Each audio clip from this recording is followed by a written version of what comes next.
today's JMO with Josh and Joe, we have popping champagne because the bad man is gone. Woo! Nick Saban has officially retired from terrorizing the college football world, more specifically the SEC, most specifically our LSU Tigers. Go Tigers. Go Tigers. Finally. We talk about the legacy of Nick Saban, talk a little bit about Kalen DeBoer hiring. Then we'll talk a little bit more about some of the hirings in college football, some of the openings that are still there.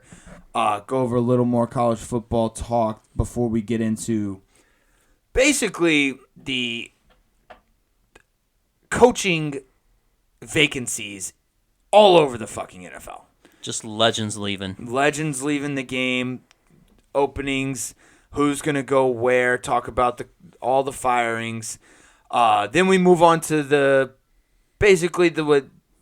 blowouts, mostly blowouts from the playoffs. Yeah, it's underwhelming to say the least. Yeah, so there was one good game. We get to each game. We talk about them, kind of go over, give our takes on everything, and then we end off with a preview of each game. We have some interesting matchups coming up. We'll talk a little bit more about those. Right? All right, let's rock and roll.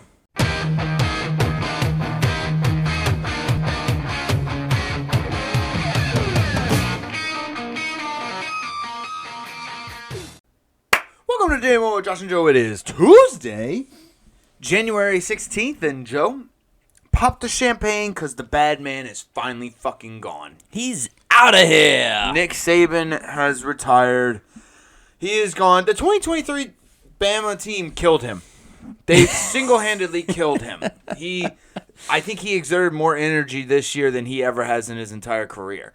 At least he might have exerted a lot of energy early on because, losing to UL Monroe your first year, you tend to it wears on you. But he's just getting too old for this shit. He's basically Murtaugh from Lethal Weapon. He's too old for this shit. Yep. No, that really sums it up because, basically what you're referring to is the interview with Reese Davis that he had. No, kind of. Whenever I'm talking about like how it's wearing on him, yeah. Yes. That's what I'm talking about. Nick Saban retiring is just all I'm ecstatic about. Oh, exactly. That whole college football world is ecstatic. I posted that up on the Instagram page, and it's rightfully true. Yeah. We've been buried. He's terrorized the college football since the early 2000s. Yes, and I will say this: now that I don't actually have to hate on the man anymore, and I can give him some little props and such. Nope. I still hate him. No props? Okay. No, all right. Well, here's the thing. Okay, so when we won our national championship, our 2003 national championship, sole winner of the 2003 national championship, I was 13 years old. That stuck with me. That was one of the happiest times of my life at that point. Watching LSU win the national championship. And then he went to Miami. I was like, okay, he wants to test his luck in the NFL. That's fine. And then it didn't work out, and he came back, and then he went to Alabama. And that betrayal cut me so deep that it is still here. I still feel it. Still can't be replaced. I hated him, and then for years, from 2007 till this past year, he's wrecked my fucking life.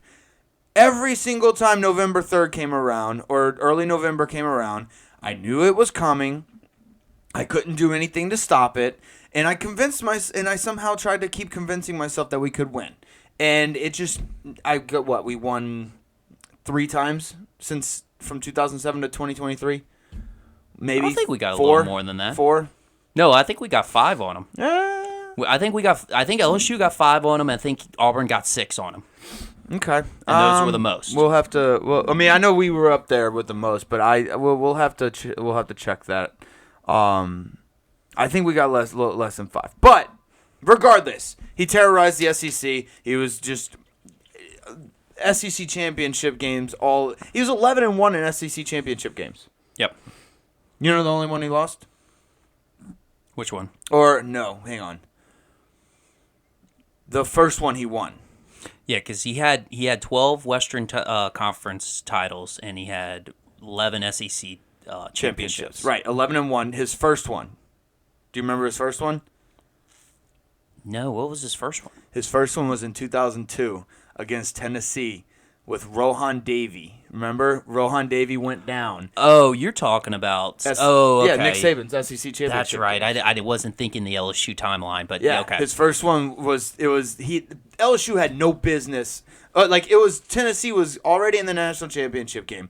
They were heavy favorites, and Rohan Davey went down. He was the gunslinger, and the Tennessee defense had prepped for Rohan Davey, and then when he went down, he got hurt. Matt Mock came in, and Matt Mock, who won was the quarterback for the 2003 national championship team, he was a runner, and they weren't planning for a running quarterback. Mm-hmm. He ran all over him, diced him up, baby. First SEC championship with LSU, Nick Saban. So Those were good times in my life. So was the only one he lost? To I'm trying to think. Florida, 08. That's right. 08 Florida team. Florida, yep. The Tim Tebow era. That was it. But yeah, he went on a tremendous run. He terrorized the SEC. He terrorized college football. Like, it was just I didn't like it. It was not fun. It was like, I do remember I cried a little bit in 2019 when we beat them. It was the first time we beat them in like years, I think. It really was. He actually had that point with Alabama that he was the status symbol. Basically, if you beat Alabama, there was good chances you were going to the national championship game. Correct. Right. I mean, and I know it's like beating a dead horse, but they created a stand. He created a standard. He's like, I don't know what should he do now. It's going to be really interesting. Because like his life was just revolved around football. I'm curious to see if he gets an itch. The only time he would get an itch is after this season going into next offseason. Mm-hmm. That's the only time. I think he's getting a point to his age where it's just not going to allow him to do it anymore. But if there's a certain situation that pops up, I almost want to say maybe even a pro situation, but I don't think so at this age. If there was a perfect college situation for him to, go a few years to try to get that national championship, I could see him doing that. Because I think he's still tied with the Bear, isn't he, with 7? I think Bear has 6. Bear Bryant has 6. Well, he has 6 championships with Alabama. He's tied with Bear at Alabama. He has 7. Oh, that's right. He has 7 total. That's right. He's the most decorated college. If you just go look up crazy stats from Nick Saban, he has the wildest fucking stats. He's number 1 college coach of all time. I do think being a head football coach for a college team wears you out more than being a head football coach for an NFL team. Oh, absolutely. You have more responsibilities. You have more duties to perform, and especially with the transfer portal added on. Yep. I mean, the recruiting already in itself was a big thing. You've got to travel the entire nation, whereas NFL, a lot of times the scouts are doing most of all that. Right. And you don't have to worry about recruiting because you have the draft that comes around once a year, and like you said, the scouts do most of that work. Yeah, they do most of that work. You're drafting based off of an order, not trying to convince this kid to, this high school kid to make up his mind of what he's going to do on his college future. Exactly. Very, very different. Yeah. But yeah, Nick Saban's gone. Were you surprised? Yes, I was very surprised actually. I had a feeling it was coming because he was starting to go on the Pat McAfee show, and he was kind of doing these commercials. He was doing these interviews and such. He's been doing commercials for years, though. He's been doing commercials since the mid-teens, though. Well, no, I would say later part of his career he started doing. I think he started in like 2016. Yeah, okay, later part of his career. Right, but the mid-teens. Yeah, but I felt like he was like almost 10 years. I felt like he was doing more like interviews though. Like I said, he was on the Pat McAfee show every single Thursday. It just seemed very untypical of like he's Nick Saban. Like he's kind of on his way out. He's kind of riding. I thought he was riding the wave. I didn't think he was going to be this off season, but as you alluded to, the 2023 season took it out of him. It took it out of him. But I will say this. There's a lot of fans that are saying he can't handle the NIL and transfer portal, and I think that's such bullshit. All right, yes, I will compliment Nick Saban just one time. He has been one of the best coaches, if not the best coach at making adjustments and basically being able to keep up with the changes. Like He'll whine about it.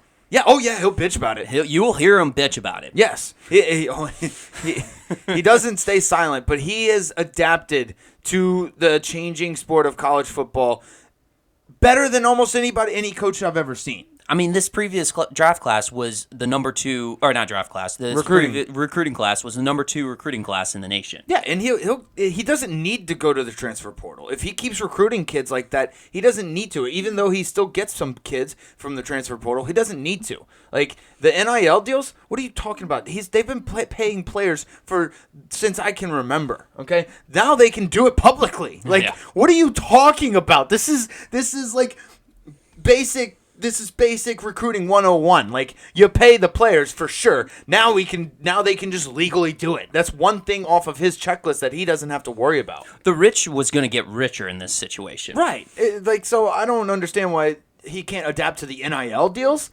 That's stupid. That's the dumbest thing I've ever heard. Just my opinion, I think it was more on the coaching side.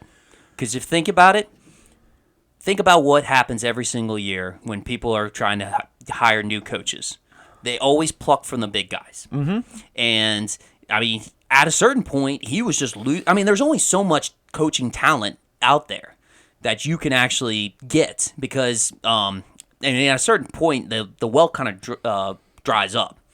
I get it. There's a lot of graduate. There's a lot of assistants. There's a lot of hungry guys that come up and away. But at a certain point, he started actually recycling coaches. Oh, he bringing them back? Bringing coaches back and trying to give them a recycling. It's more of like bringing in coaches that are going to listen to him, like and not stray off, because he knows what he needs to do, he knows what he wants to do, and he just needs to build a team around him.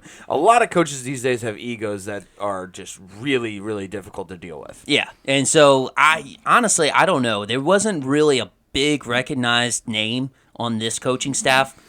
Tommy Rees he's kind of a youngster. He's kind of up and coming, but this was his only year with Nick Saban. Kevin Steele had been with, Nick Saban for quite some time. He ended up retiring this offseason right before Nick Saban did.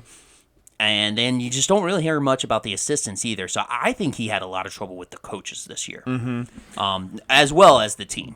Yeah, he can't do everything. Well, he used to be able to do everything. Now he can't. Let's talk a little bit about his successor, Kalen DeBoer. Great coach, but good luck. Yeah, good luck. You're literally. It's a tough act. It's the toughest act to follow. That's the toughest thing to follow. Is the greatest coach of all time. Like, yeah, I get it. Bear Bryant is awesome, but no, Nick Saban's the greatest coach of all time, and you're following that. Like, I know you're a good coach and everything, but good luck. Yeah, I thought the same thing. Good hire, tough task. They moved quick on that one, which I think is a good idea. I think I know you probably disagree, but the amount we took too much time when we hired Brian Kelly. I think we needed to capitalize. We needed to capitalize a little bit before we actually did when we hired Brian Kelly. Because I just remember when we hired Brian Kelly, it was just like every coach was getting plucked. Luke Fickell. Matt Rule, like all these coaches were just getting plucked out of nowhere, or Billy Napier, like all these coaches, and we were just taking our sweet happy time. I do like how Alabama moves fast. They did. And I think their situation was a little bit different because their roster is stacked with 4- and 5-star players that they would like to retain, and the longer you drag that out, especially with the transfer portal and guys that are committed maybe to and decommitting, you want to try to slow that down as quickly as possible. Slow the bleeding, yeah. Yeah, there was even bandwagoner fans that were in the transfer portal. It's kind of getting a little bit bad, but they're because you hit the nail on the head. They had 5-star recruits decommit like within a day or two. Yes. And you just saw them just dropping like flies. Hell, I got a notification about a week, not a week ago, about a couple of days ago, of a 5-star tight end, I believe, decommitted. Yep. Or entered the transfer portal. I can't remember which one. Which you knew was going to happen. Right. I understand. Yeah. And again, kudos to Alabama for getting this shit done quick. Yeah, we'll see how it goes. I'm just glad it's not going to be Nick Saban we played every year. Yeah. I'm just so happy about that. Yeah, I hate that it is Kalen DeBoer because, first of all, we were Kalen DeBoer guys. I was saying I just started really liking him. I just learned his last name and how to pronounce it, and now I have to hate him. Yeah. It does kind of suck. It does kind of suck. We were big Kalen DeBoer guys. Now we're not. No. Anybody who goes to Alabama is immediately our enemy. Yep. So, Joe, all right, actually, do you have anything else on Nick Saban and then Bama? I did have a quick little segment that I wanted to do, was the Coaches Talks translator. Okay. So, just like Key and Peele's Obama's Angry Translator. Yep. Same concept. So, with the interview with Reese Davis, I have a couple of quotes and my interpretations of them. So, Nick Saban said, people wanted assurances, referring to, coaches that he was hiring and, wanting to know his retirement date. People wanted assurances, and it got harder and harder to be honest.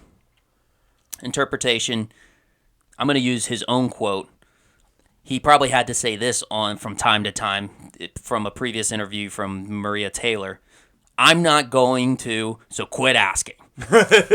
He probably said that numerous times. And what is he talking about? He has a hard time being honest. Bitch, you've been lying since fucking mid-2000s. You lied and said you weren't good. You said verbatim, and I remember this because I trusted you. You said, I will not be the next Alabama coach. Yep. You said that verbatim, and I believed you, and then 2 weeks later, you're the Alabama fucking head coach. Okay? Yep.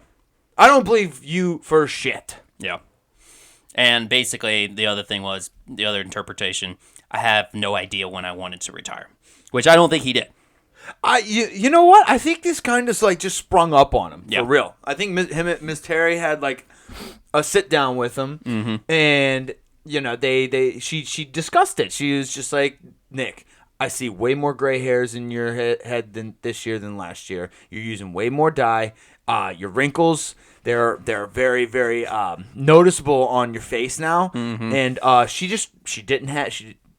had it. She had enough of it. She probably was calculating the amount of aging that he was doing. Yeah. And at this rate, because it was probably exponentially growing, he would probably die on the field. Right. And she did not want that to happen. She didn't want to Bear Bryant. Do you remember? Well, no, actually, I know we don't remember, but I was not alive. Yeah, me neither. But there is a story, true story. Bear Bryant was quoted saying, "What do you?" Well, he was asked, "What are you going to do after you quit coaching college?" And he's quoted as saying, "I'll probably just die." And he quit coaching college football, and within a couple of weeks, he died. So I think that's what Miss Terry's trying to avoid.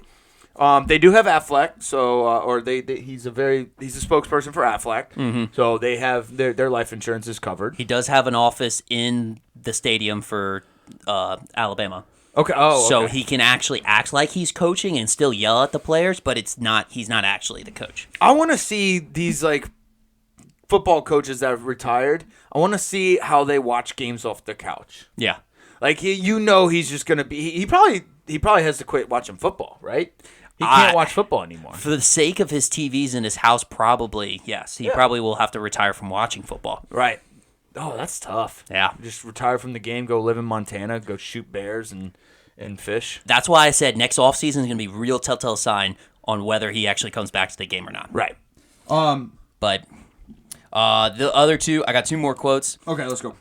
This one, he said, "This last season was really grueling. It was a real grind." Interpretation: this team sucked last year, and I'm as good as once as I ever been. So you're as good once as you've ever was. Yes, got it. Yeah, this team. I mean, that's a great translation. That's enough said. Yeah this team sucked. This team sucked last year. All right, quote from Nick Saban: "If I couldn't do that in the future, the way I have to.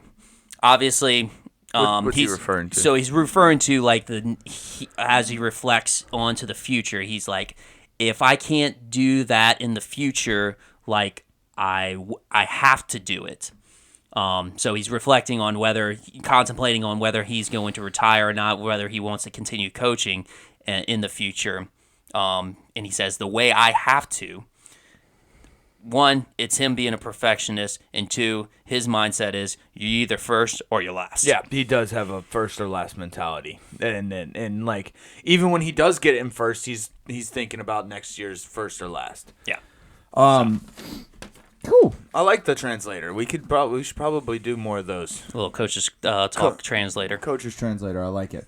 All right, so real quick, I've been hearing rumors of Brian Kelly possibly being the next Michigan head coach. Nope. Why do you say that? Absolutely not. Why do you say that? Why? He's a Midwest guy. No. Yes, he is. I mean, he is. That's a fact. He is. And Michigan can pay him way more money than LSU can. I don't know about way more money. They can pay him more money. There are rumors going around. I know you're in denial. I can tell you're in strict denial. So I guess you don't have any comment on it, except it's not true. I think it's a little too far-fetched. If Jim Harbaugh leaves, they come knocking on the door to Brian Kelly. That's the rumor. I believe they will come knocking. I just don't think he's going to accept. Why not? Well, the way that he's acting right now, he kind of, with his coaching hires that he's making, he's acting like he's got himself a season next year. Mm-hmm. He's just the way his actions are, he's kind of putting himself together a really good defensive staff. He's trying to get the offense as situated as soon as he gets the defense done. And once he does, it just seems like he's piecing something that he thinks he's going to make a run next year. And especially with expanded playoffs, I believe he does. Mm-hmm. I don't know. He's a Midwest guy. Let's put it this way. It's a rumor that made me nervous, and it made me nervous for a reason because there is a good possibility that he does leave LSU for Michigan. That would be sort of like his dream job. It's hard to describe. He tried to emulate everything Louisiana, but it was just like you could tell he was trying too hard, and it was just got to the point where I was just like, stop trying, let's coach football. And he's done that. It's been good. I like it. He went to the SEC championship game last year. We had our problems with the defense. He's getting that fixed. So I hope he does stay. I really do. I think we have a great quarterback in Garrett Nussmeier.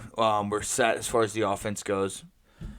It made me nervous because I think there's a good possibility that it could happen. Yeah, but let's not forget, we didn't think he was going to get hired, and people didn't think he was going to be successful at LSU because he was a Midwestern guy. Right. And he's already disproved both of those.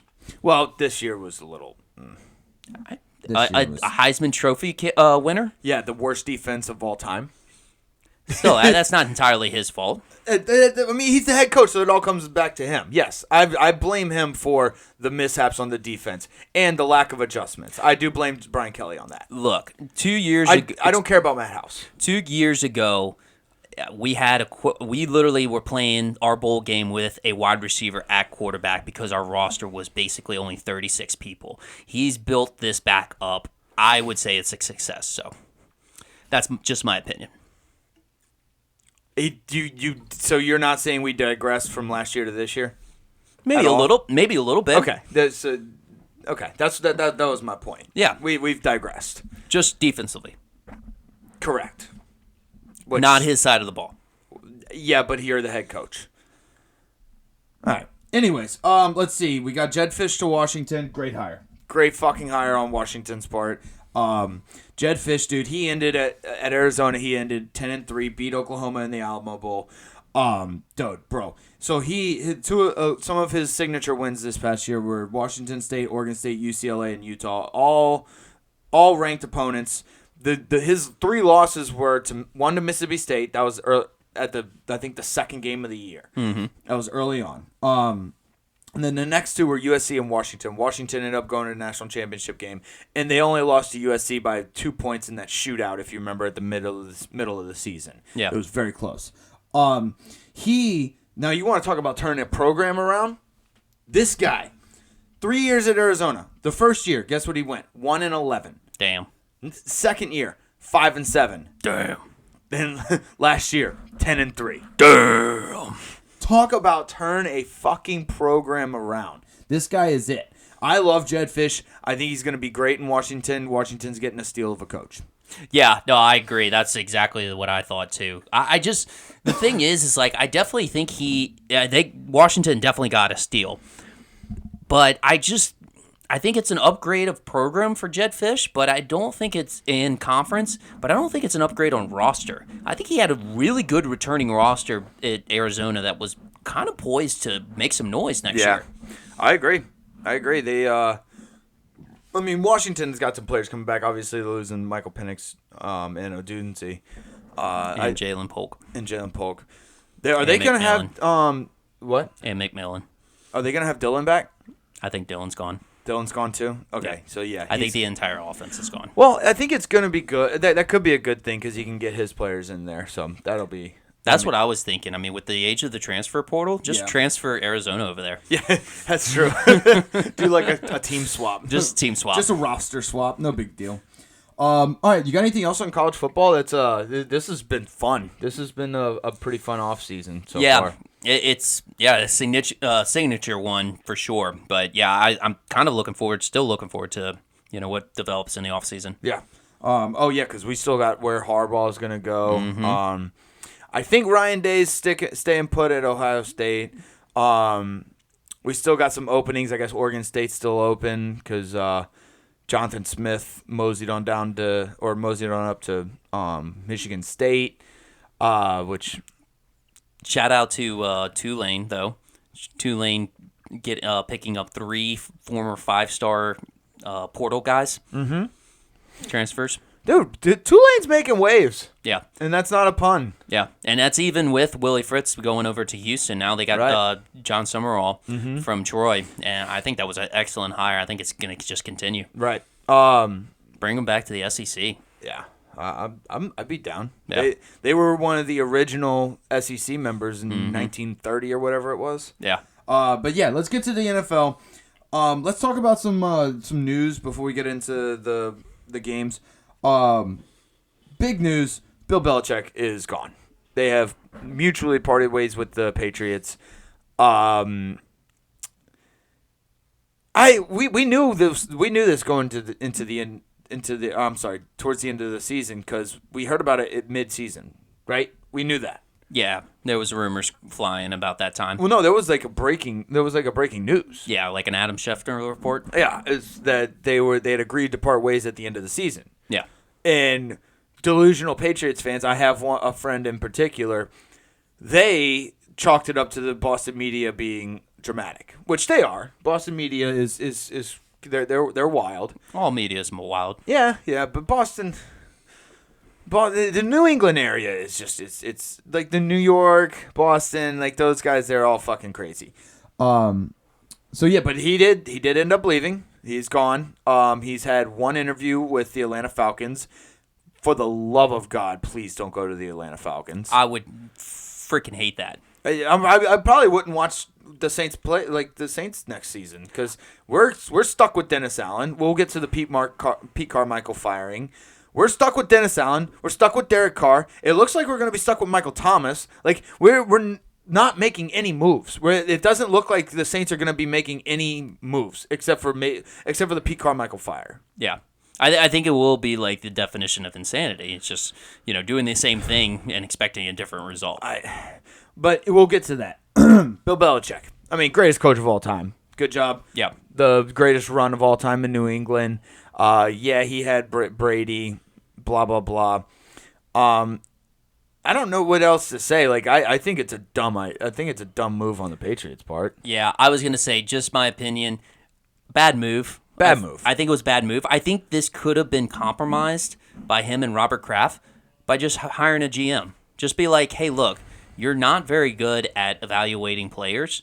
Look, this guy from Wesleyan College, that plays lacrosse, like he's not going to make it in the NFL. I'm sorry, Right. but let's get you a GM. Let's get him to bring in the talent, and then you coach. You just worry about coaching him up. Right. We could. I feel like there were steps that could have been taken besides, letting go of the greatest coach of all time. Yeah. We missed it. They missed a couple of steps, or they just hopped over it.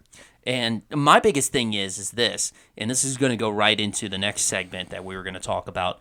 But if you're going to try to get away from the Patriot way, if you want a fresh start with Bill Belichick, but then go hire a guy that Bill Belichick drafted, retired under, and coached in the Patriot system in Gerard Mayo, like, what are you doing? I don't know. It was in his contract that he would succeed Bill Belichick. Which is fine. That's if wait until Belichick retires. Right. That's what I was saying. At least let him retire. Yeah.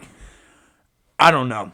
My guess is they had a talk with Bill, and he was like, "Hey, look, man, we're getting ready to move on. We're gonna give you the opportunity to retire." And Bill Belichick just basically did the Wolf of Wall Street. I'm not fucking leaving. Yeah, stubborn as he is. Yep, for sure.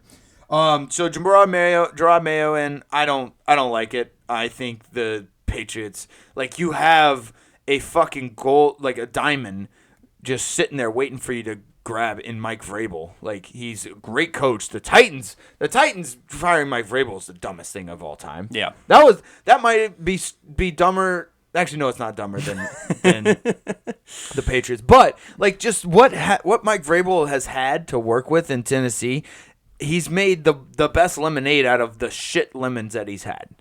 He's a great coach, and like, honestly, I would love to have Mike Vrabel. Yeah, dude, and he's had to go against all odds on basically his GM trading away his best player away. Yeah, and still was able to have a good team. But yeah, I would have favored him over Gerard Mayo. No offense, Gerard Mayo. He could be a good coach, but I mean, the experience that Vrabel brings, he can have a fresh start at the Patriots, so he could kind of correct what he thought he did wrong in Tennessee, and then build himself a good program. And he played under Belichick in the early 2000s. Like, Yep. He was on those Super Bowl teams, so he knows the Belichick way. I don't know. The Titans are stupid. The Titans are stupid. They got a great young quarterback. They're dumb. Let's see. The other coach firing, Pete Carroll, out. Dude, he's just too old. I'm surprised he got canned though. Me too. I thought he was going to die or retire first. Yeah. Which he didn't look like he was going to die anytime soon. No, he looks the exact same as he did in the 2004-2005 national championship. Yeah. Like, and he's got the same energy level. I know. There's some crack or something in that gum that he chews. Yeah. And then he had some a little jive against the ownership. So apparently, co-founder of Microsoft, Paul Allen, passed away and left the ownership to his daughter, Jody Allen. And he kind of did a little diss that it was not football people understanding football that got him fired. He's got a point, I think. I would love to see him go coach elsewhere and just as a big FU. Yeah, I agree. I that would be fun. The Saints are kind of in a similar situation. Gail Benson has no idea what she's doing. Dude, she's probably a wonderful lady. She has no idea anything about football. She knows she's like, old man Benson was he had it. He had the program turning around in a better direction. Granted, he did have Drew Brees, but Gail, she doesn't know anything. She doesn't know what she's doing. I think as an owner, you have to make hard decisions, but also right decisions. And I feel like she's just one that can't make the hard decisions. Right. She wants to be liked, which is fine. That's fine. Go do charity work. Let the professionals do the football. But yeah, Pete Carroll out. We'll see who Seattle gets. I wouldn't mind Pete Carroll going and coaching the Raiders. That would be kind of funny. That would be funny. I don't think he's gonna coach the Chargers. I think that's Harbaugh's. But yeah, I don't know. The NFL offseason this year is gonna be like the fucking NBA offseason. Like this is gonna be fucking wild. Yeah, with all the coaching changes and potentially more. Yeah, potentially more because the Commanders need a coach. Atlanta needs a coach. Fuck the Chargers, Raiders, Titans, Cowboys will probably need a coach. The fucking Eagles might need a coach. They want Sirianni's head. I know they do, but they're idiots. Well, okay, we never said anything about Philly fans being smart. Touche. They destroy their own city, dude. They like the Doug Peterson won a Super Bowl and was out within 2 years. Yeah, like the Philly is an anomaly. Like they don't make fucking sense. No, irrational. They're very irrational. But I do. All right, let's talk about Pete Carmichael. He's been with the Saints organization for 18 years. He's been the offensive coordinator for 14 years. Okay, let's do the math. Okay, you had Drew Brees for majority of your career. You were doing great. You had Sean Payton as well. Sean Payton leaves. Drew Brees leaves. Everything goes into fucking shitter. You were relying on those two. You weren't a good offensive coordinator.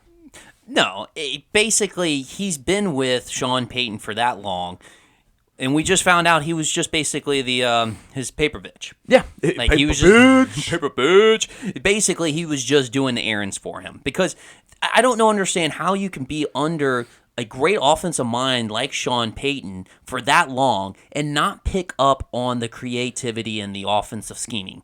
Dude, it's just mind-numbing to watch the Saints play football right now. Yeah. It sucks.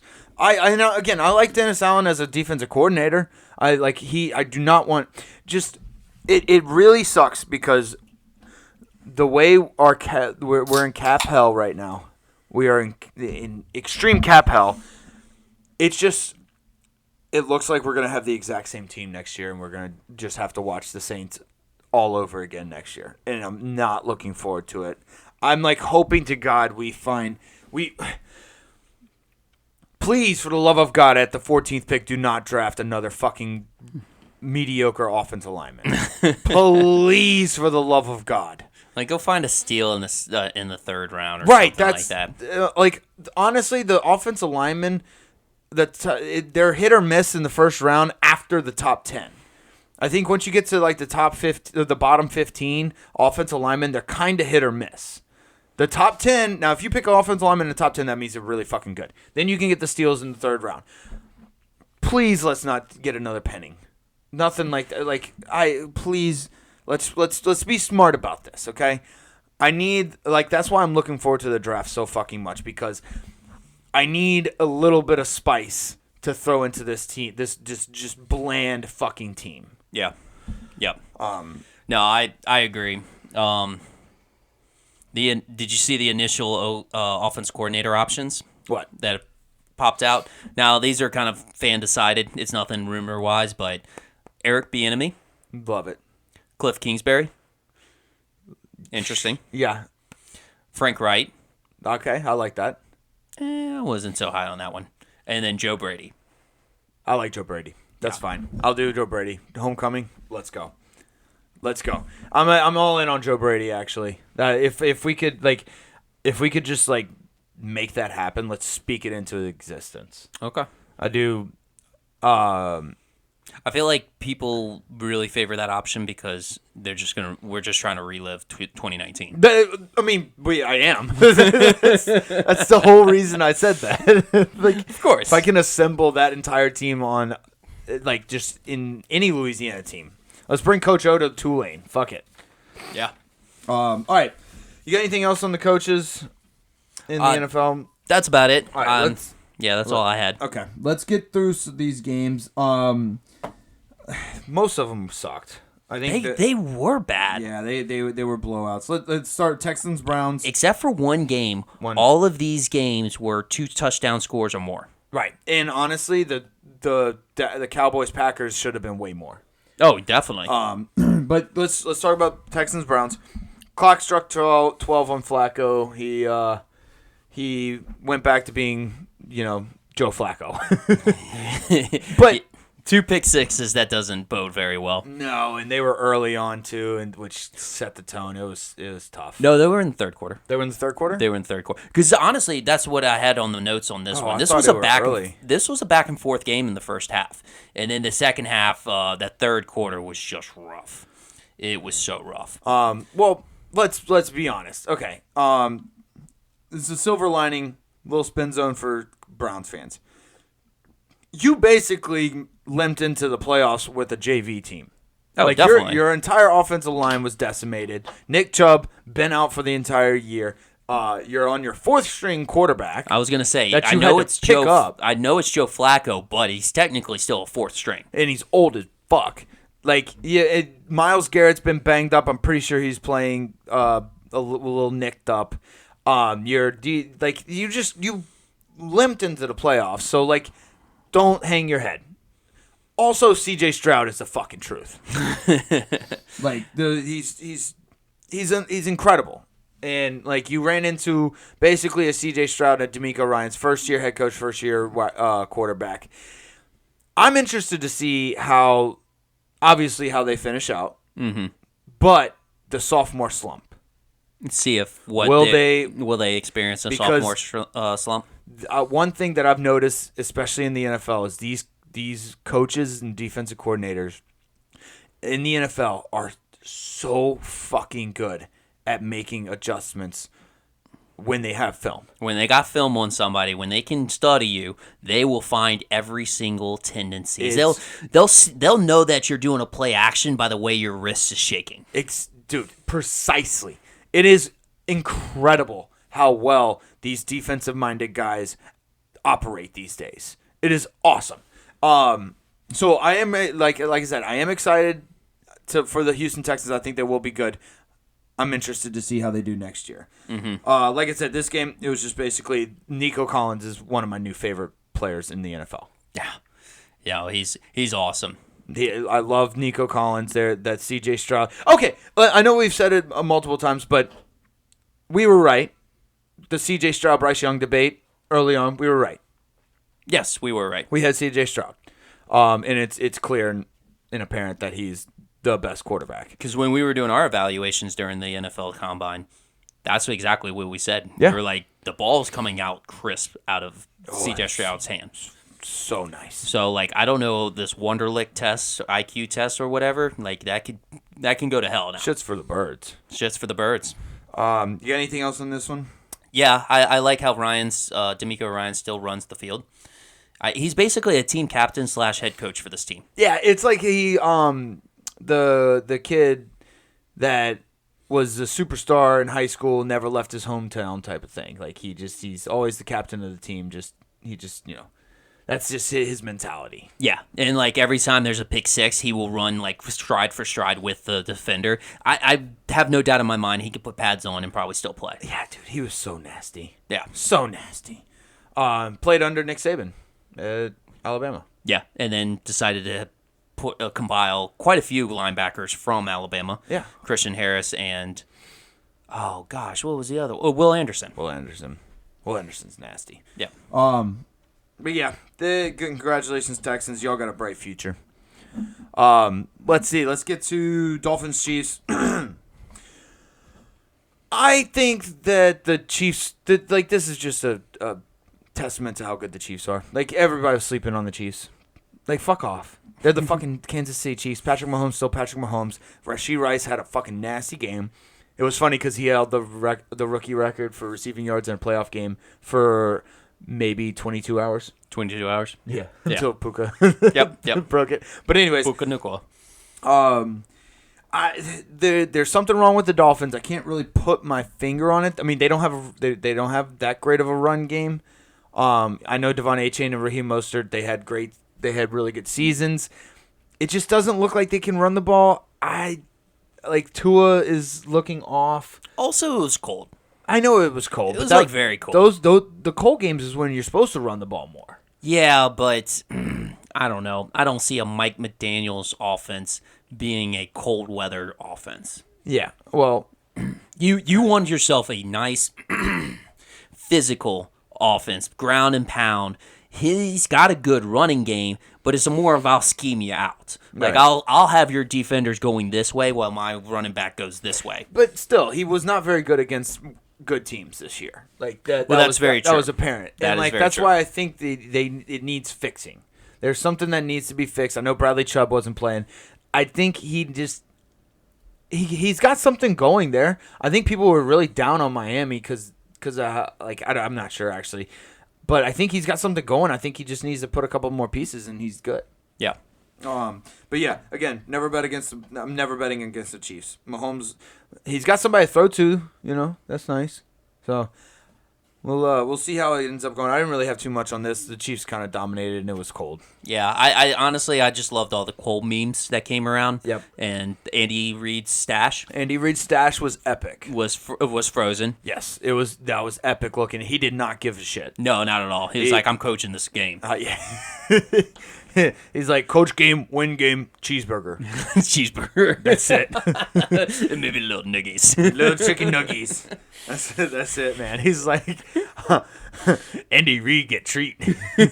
Andy Reid win game. But yeah, that's pretty much all I had. Dolphins don't like cold weather. Fourth coldest game in playoff history, minus 4 degrees. Wow, that's intense. It was kind of funny to see like the Michelob Ultra cans that were completely frozen. There was a video of a guy pulling out a Smart Water from the cooler and it actually freezing Immediately. in his hands. Yes. Yeah. That's cold, man. That's too much. I love the Saints, and I probably would stick it out if I went to the playoff game and they were in an outdoor stadium. But man, that's tough. Yeah. You got anything else in this? That's about it. All right, Packers Cowboys. Let's fucking go. Let's go. Dude, Jordan Love was perfect. Perfect, and Aaron Jones was running the ball. It's just so funny. The life cycle of a Cowboys fan? Oh my gosh. Of the Cowboys? Yeah. Yeah. Oh, it's that meme that keeps coming around every single year. It comes around. It's so fitting every year. Every year. It works out. It's like choking the playoffs. That's where we're at. Yeah. Right before that, we them boys. I mean, because they just won the division, too. The Eagles looked like they were kind of spiraling. Yeah, like this was Oh, a they perfect. were. Yeah, and they were. Obviously, we'll talk about that. We'll talk about that later. But yeah, no. But just the fact that how they got destroyed. Like, honestly, the fact that they made this a two possession game is astonishing. Yeah. This is one of those. This is why statistics, it's a perfect example of statistics don't tell the tale. Analytics aren't always right. Because Dak Prescott had over 400 yards and 3 touchdowns this game. He sucked. He sucked. He sucked so bad. He could not throw the ball. Like this is why the stats are deceiving. This is why you shouldn't go all in on analytics and statistics, because a 400-yard, 3-touchdown game usually means you played pretty well. And you won the game. The Dallas Cowboys got blown out. He got so many garbage time yards and touchdowns that, like, the 2-possession it was a 2-possession game. That should have been a 4-possession game. Like, that's how that game went. Yeah.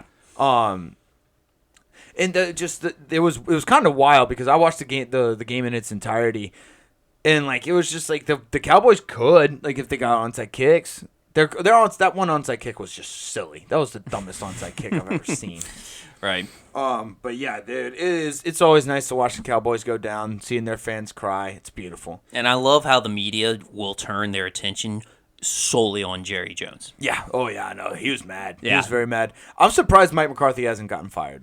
I really am. I'm very surprised. I thought that was going to happen pretty fucking immediately, especially with Bill Belichick out there. Yeah. Dak is ass. Dak his ass. Dak is ass. That's pretty much what I got. I don't know what the Cowboys do from here. I was like, that was my question. How do you fix this? I don't know. Because the thing is like, I would say, yes, obviously we've seen a trend with Dak Prescott and Mike McCarthy, but there's a reason why these memes exist. This has been going on since Tony Romo days. Right. This has been going on since Jason Garrett. This has been going on since almost, I want to say Bill Parcells. No. Before that, huh? I don't know about to Bill Parcells. Because Bill Parcells was more in the later part of his career. Basically, Right. when he was at the Patriots and when he was at the Giants, that's when he was doing a lot of work.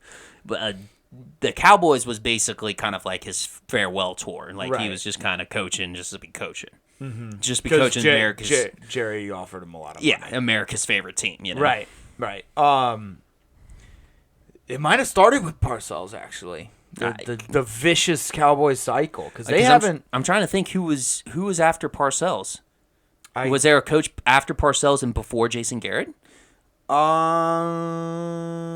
There might have been. I know the Jason Garrett hire just seemed like Jerry Jones just wanted a little puppet. Mm-hmm. And I mean, he got it. Jason Garrett didn't do shit. I can't. For some reason, I just don't think it was Parcells, Garrett, and then McCarthy. I thought there was. Somebody else I that could was have in, swore in there was there. somebody else. Yeah. Wade Wade Phillips. Phillips. That's it. Yep. That was it. Wade Phillips. I forgot about Wade. Who was the guy? Who's this guy? Jimmy Johnson and Tom Landry. Tom Landry, yeah. Okay. Yeah. So Cowboys go down. It's funny. It's just hilarious. And the Packers are really fucking good. The Jordan Love Romeo Doubs connection is going to be lethal next year. Like I'm already prepping for next year's fantasy. Like, I'm going Nico Collins, Romeo Doubs, Rashee Rice. Like, these are all receivers that I could see producing numbers for sure. Oh, yeah. Next year, Puka Nacua, 100%. All these young guys, love it. You got anything else on this? That's about it. Okay. Let's get to the actual good game of the playoffs so far. Rams versus Lions. Finally. 32 years.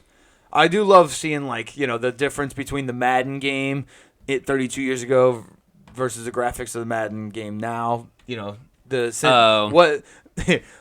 fact that the Lions fans can actually text that Detroit has won a playoff game because last time they won a playoff game there wasn't texting. There was no texting. There was no texting. It's just, I love seeing those wild things. Dude, the atmosphere, you could feel the atmosphere in the stadium through the TV. Like, I would have loved to have been a fly on the wall. Dude, especially like they were playing fucking Eminem. Eminem was there. Yep. Like, they were playing Eminem. The crowd was just absolutely berserk. They booed Matt Stafford, which Yep. good. Absolutely. He was the one that requested a trade. Yeah, and honestly, for sure. That would leave a bad taste in my mouth. Like, it would be like if Drew Brees at the end of his career requested a trade to somewhere else. I would still love what he did for New Orleans, but I would boo him. I would boo him if he came back. Yeah, if we had to play him in the playoffs. Right. Absolutely, I'd Yes, boo him. I would boo him for sure. Yeah. So I did like that. Matt Stafford, I don't know how he stayed in that game. He was bleeding everywhere. He looked like he got a concussion. His eyes rolled to the back of his head on one of the hits. Yeah. He's just the toughest motherfucker ever. He's a tough guy. He's definitely one of the last few from that that timeline of the tough quarterbacks. Yep. It's a dying breed. It is a dying breed. The top receivers in this game, Amon-Ra St. Brown and Puka Nacua, they were having a field day. It was awesome. Amon-Ra St. Brown, yards after catch, might be one of my favorite wide receivers to watch. Oh, absolutely. He's so good. He runs like there was 19 other guys drafted ahead of him. Yeah. Like, you could just feel it every time he runs. He was like, "Damn, man, that was that receiver." That, He was drafted in front of me. Yeah. Like I alluded to earlier, Puka Nacua, one of my favorite fucking receivers. I fucking love that guy. He just runs crisp routes. He's a fundamentals guy. He catches everything. There's no ball that he doesn't catch. Yeah, because he's not overly spectacular on the speed spectrum and the route running. Right. Like, I wouldn't say he's, like, over the top, but he's, like you said, he's just in the right place, the right time, and he catches everything. That's why that's the word you use for somebody like him. It's just, he's a fundamental guy. He's a fundamental guy. Fundamental guy. Honestly, he reminds me a lot about Marcus Colston. Yeah, that's great comparison. Great comparison. Marcus Colston was not the fastest. He he was a pretty big guy. Yeah, he kind was of like big- Puka Nacua. bigger guy. He's got a good body frame, and he.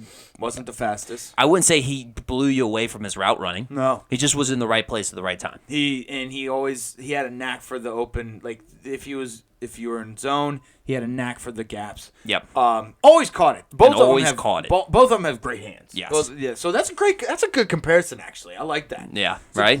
great comparison. So yeah, congratulations Lions fans. Dan Campbell on the 0-16 Lions team come in complete culture change like that. Dan Campbell is one of those guys. It's one of those stories where like you can visually see the culture change. Mm-hmm. Like you know how like you hear about culture changes in the locker room, like coaches coming in changing the culture. You can like see the culture change. Is that because he's like visually loud? Well, maybe. And he's a big guy. He's a big guy. I don't know. You just like you could just kind of like you know what I'm saying. It's you can see it. You can see it in all the players. You can see it in the fans. You can feel it.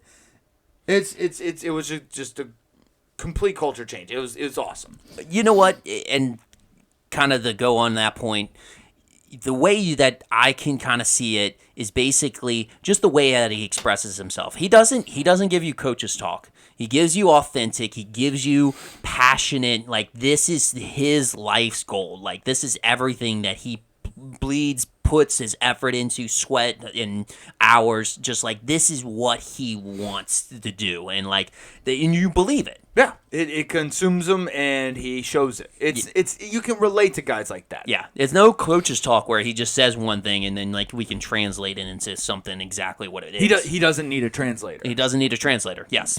Okay, that's one of the coaches that doesn't need a translator.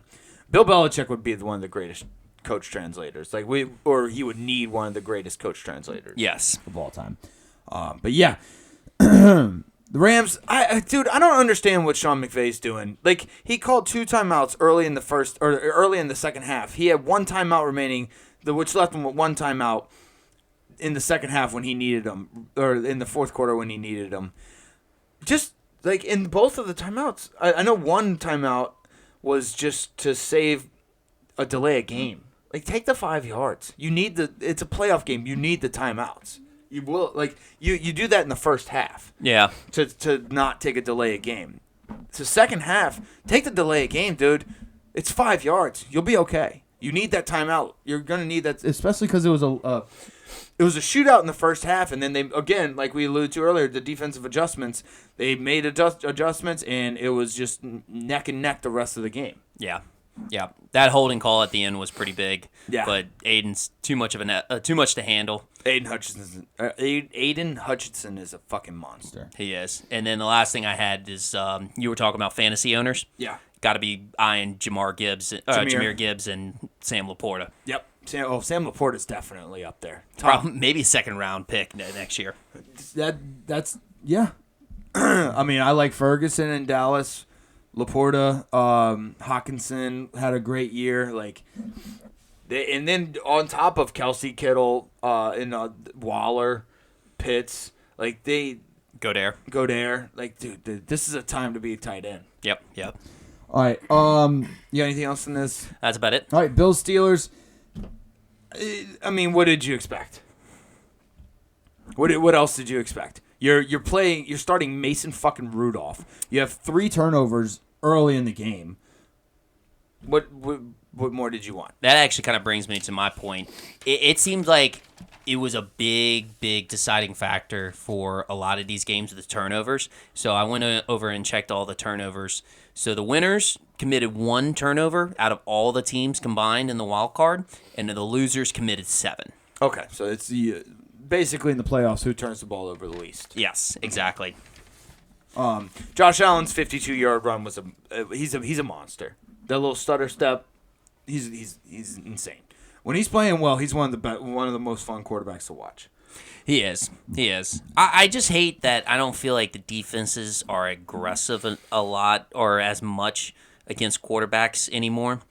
It does kind of suck because you get penalized for everything now. Yeah, because I feel like there was some guys that let up a little bit on Josh Allen and Patrick Mahomes. Mm-hmm. Both of their guys, those runs. And I'm not saying they aren't talented runners.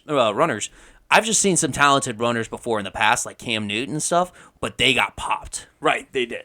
I mean, RG3 had to end his career because he just got popped. Right. I agree. And it does kind of suck because it's almost like they you can't hit the quarterback very much anymore, and then like, do you go in for the hit? Mm-hmm. Do you go in for the hit because then you're going to be liable possibly to get kicked out of the game because they're calling rinky-dink fucking hits like that. Yep. He cost your team a penalty. They're going to first down 15 yards. Like, what do you do in that situation? So I agree with you. It's just But he is a special talent. Like, he He's does huge. have great running ability. he's like 6'5", 240 pounds. I think he's another, like, duplicate of Cam Newton. Yeah, in a sense. kind of is. Yeah. Kind of is. But yeah, I didn't really have very much on this. The Steelers, they were playing without T.J. Watt, Mason Rudolph. If you think Mason Rudolph's going to lead you to a comeback, you're delusional. So. Yeah, no, hadn't it been for the kicking woes for Buffalo, I think this game would have been even more of a blowout. Also, this game got moved from Sunday to Monday because of a snowstorm in Buffalo. It was playing during Pittsburgh Penguins game. Ah, So I think that had distracted all the yeah, Pittsburgh fans. a I little get bit, it. a little bit, yeah, a little bit. But the Pens did win 3-0, beat the Kraken. So, Nice. you got anything else on this? That's about it. Okay. All right. Last game, Eagles Bucks. Somehow the Eagles make the Buccaneers look good. You know what? You were How right. are- You were right on this one.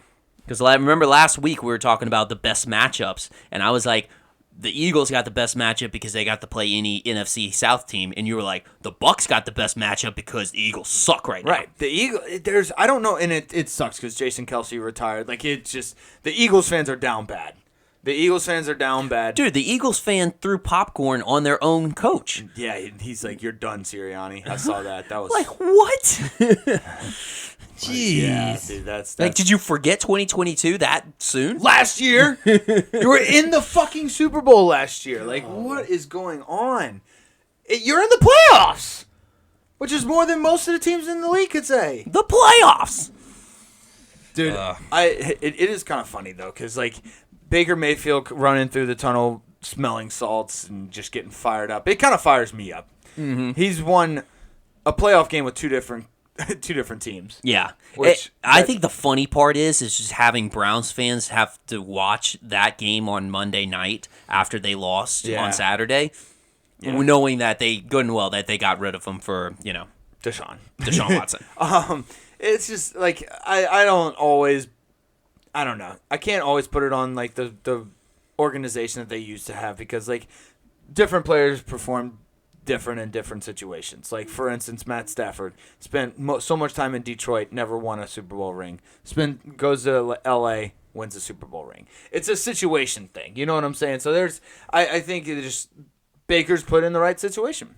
Yeah, but it's still funny. It is funny. Devontae Smith look healthy. That's the only spin zone I have for Philly fans.